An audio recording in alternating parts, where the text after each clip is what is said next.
عورت جب بھی کورٹ میں اپنا سامان جہیز کی بابت جا کے ایک دعویٰ فائل کرتی ہے تو یہ اکثر سوچا جاتا ہے کہ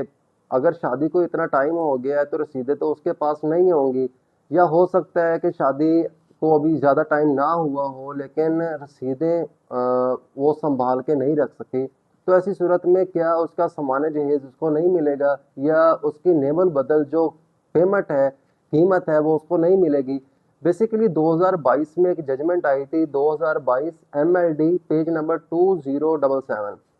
اس کے اندر ایک سٹانس دیا گیا، رضیہ سلطانہ ورسز جج فیملی کورٹ، کہ جب بھی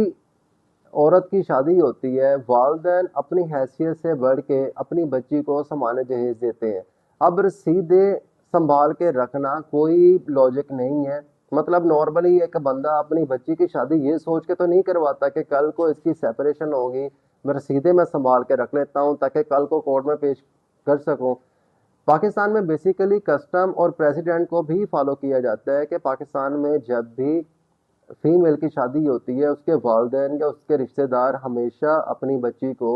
اپنی حیثیت کے مطابق سامان جہیز دیتے ہیں۔ تو ایسی صورت میں عورت کے لیے کمپلسری نہیں ہے کہ وہ کورٹ کے اندر سبھی رسیدات کو جا کے سبمٹ کرے، اس کے بعد ہی اسے سامان جہیز ملے گا، ایسا کوئی پاکستان کے اندر رول نہیں ہے۔